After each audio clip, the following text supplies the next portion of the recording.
نئی دہلی سے ایک خبر کے مطابق مرکزی حکومت نے سپریم کورٹ سے واضح طور پر کہا ہے کہ ہندوستان میں غیر قانونی طور پر دراندازی کرنے والے روہنگیا مسلمانوں کو یہاں بسنے کا کوئی بنیادی حق نہیں ہے۔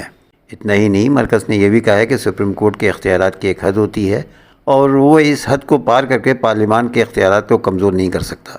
مرکزی حکومت نے کہا کہ عدلیہ کے پاس ان لوگوں کو پناہ گزین کا درجہ دینے کے علیحدہ زمرہ بنانے کا کوئی اختیار نہیں ہے جو پارلیمان اور ایگزیکٹو کے قانون سازی اور پالیسی کے شعبے میں داخل ہو کر غیر قانونی طور پر ہندوستان میں داخل ہوئے ہیں۔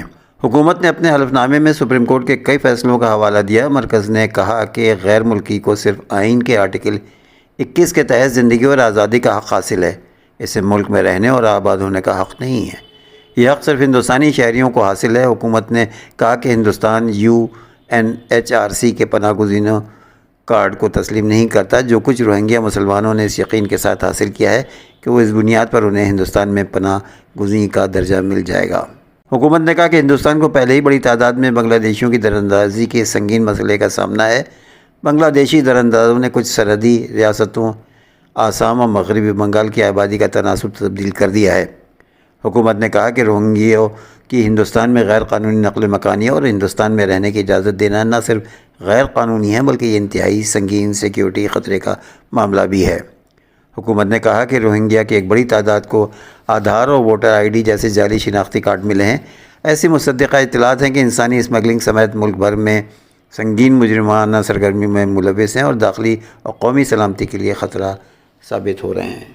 دہلی ہائی کورٹ نے ED کے سمن کو چیلنج کرنے والی وزیر اعلیٰ اروند کیجریوال کی درخواست پر انفورسمنٹ ڈائریکٹریٹ سے جواب طلب کیا ہے۔ ہائی کورٹ میں آج اس معاملے میں دونوں طرف سے دلائل پیش کیے گئے۔ عدالت نے CM کیجریوال سے یہ بھی پوچھا کہ وہ ED کے سامنے کیوں پیش نہیں ہو رہے ہیں۔ ساتھ ہی ED کے سمن کو لے کر بھی سوالات پوچھے گئے۔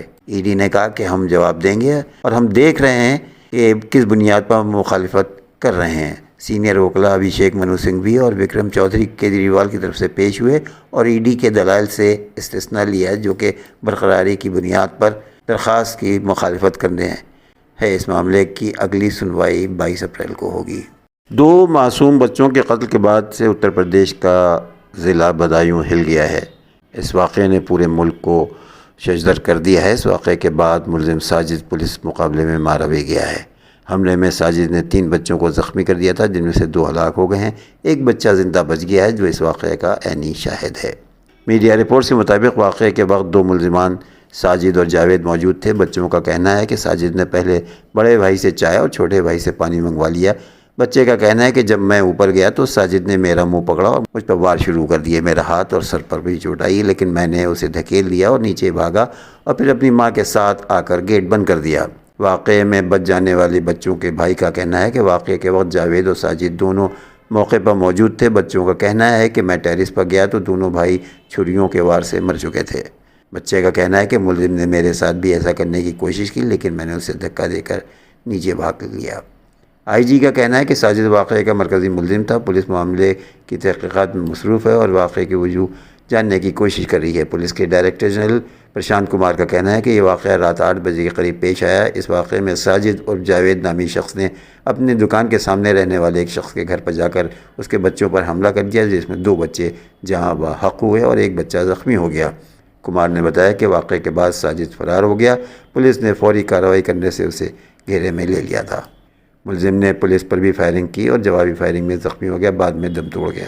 انہوں نے کہا کہ ابتدائی طور پر مقامی لوگ ناراض تھے لیکن موقع پر پہنچنے والے اعلیٰ حکام نے معاملے پر قابو پا لیا ہے۔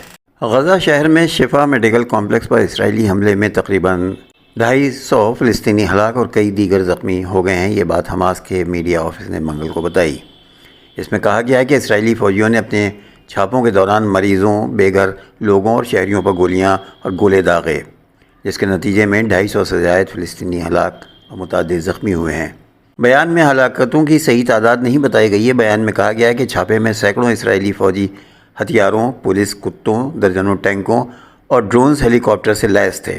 دفتر نے اس واقعے کا مکمل طور پر ذمہ دار اسرائیلی اور امریکی کو ٹھہرایا ہے اور نسل کشی قرار دیا ہے۔ دفتر نے بین الاقوامی اور اقوام متحدہ کی تنظیموں سے اپیل کی ہے کہ وہ غزہ پر جارحیت حد کو روکنے کے لیے فوری مداخلت کریں۔ ایک الگ بیان میں حماس نے کہا ہے کہ اپنے مقاصد کے حصول کے لیے دباؤ اور جبری وصولی کے ذریعے کیے گئے شہریوں کے خلاف بڑھتی ہوئی وحشیانہ جارحیت کا استعمال کرنے کی کوشش کامیاب نہیں ہوگی۔ اسرائیلی فوج کے ترجمان اوچائی اوریائی نے social media platform X پر ایک بیان میں کہا کہ اسرائیلی فوج اور general security services Shin Bet نے شفا کمپلیکس میں مسلسل دوسرے روز بھی آپریشن جاری رکھا۔ آپ کو بتا دیں کہ اسرائیلی اس کو آپریشن کا نام دیتا ہے، جبکہ یہ ایک طرح سے نسل کشی ہے۔ UAE یعنی متحدہ عرب امارات کے صدر نے تمام مساجد کے عملے کو بنیادی تنخواہ کا 50% ماہانہ الاؤنس دینے کا حکم دے دیا ہے۔ غیر ملکی میڈیا کے مطابق صدر شیخ محمد بن زید ال نہیان کی جانب سے اعلان کردہ الاؤنس مساجد کے اماموں اور مؤذن کی ماہانہ تنخواہ میں شامل ہو جائے گا۔ General authority for Islamic affairs and endowments کے چیئرمین ڈاکٹر عمر نے کہا کہ یہ اقدام صدر کی طرف سے مساجد کے ائمہ اور مؤذن کی طرف تعریف کا اشارہ ہے، جو پوری محنت سے عبادت اور سکون کے ماحول کو برقرار رکھتے ہیں، اعلیٰ ترین معیارات پر عمل پیرا ہیں۔ جرمنی سے تعلق رکھنے والی مارٹینا اس وقت دبئی میں مقیم ہیں، جہاں اسلام قبول کرنے کے بعد ان کی زندگی کا یہ پہلا رمضان المبارک ہے۔ اماراتی میڈیا کے مطابق 26 سالہ مارٹینا کا نام اب مریم ہو چکا ہے اور دنیا اب انہیں اسی نام سے جانتی بھی ہے۔ انہوں نے اس سال کے آغاز میں اسلام قبول کیا اور اب دبئی میں ان کی زندگی کا یہ پہلا رمضان ہے۔ رپورٹ کے مطابق مریم قرآن کے جرمن ایڈیشن کے ساتھ اپنے نئے عقیدے کی تعلیمات حاصل کر رہی ہیں، جس میں ان کو سکون مل رہا ہے۔ رپورٹس کے مطابق مریم کا اسلام قبول کرنے کا سفر 14 سال کی عمر میں شروع ہوا، جب وہ پہلی بار جرمنی میں اپنے آبائی شہر میونخ کی ایک مسجد میں گئیں، جہاں ان کا اور ان کے دوستوں کا بہترین طریقے سے استقبال کیا گیا۔ اماراتی میڈیا کے مطابق مارکیٹنگ ایگزیکٹو 26 سالہ مریم کہتی ہیں کہ کم عمری میں ہی میں نے اسلام سے گہرا تعلق محسوس کیا، کیونکہ میری پرورش ایک عیسائی گھرانے میں ہوئی، لیکن میں ہمیشہ اسلام کی تعلیمات کی طرف راغب رہی۔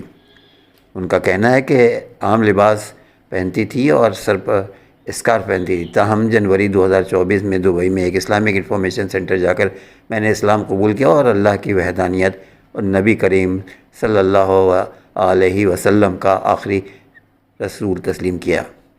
علاوہ ازیں سوشل میڈیا پر مریم نے رمضان المبارک کے حوالے سے لکھا ہے کہ رمضان صرف کھانے پینے سے پرہیز کرنے کا نام نہیں ہے، یہ ہمیں صبر اور شکر کی اہمیت سکھاتا ہے۔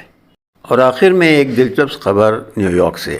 ایک چینی شہری کو قیمتی کچھووں کی اسمگلنگ کے الزام میں گرفتار کر لیا گیا ہے، جو اس نے جرابوں میں چھپائے ہوئے تھے۔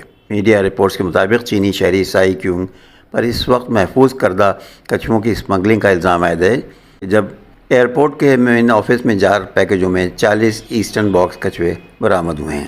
یہ کچھوے خطرے سے دوچار جنگلی نباتات اور حیوانات کی خرید و فروخت کے انٹرنیشنل کنونشن کے ذریعے محفوظ قرار دیے گئے ہیں۔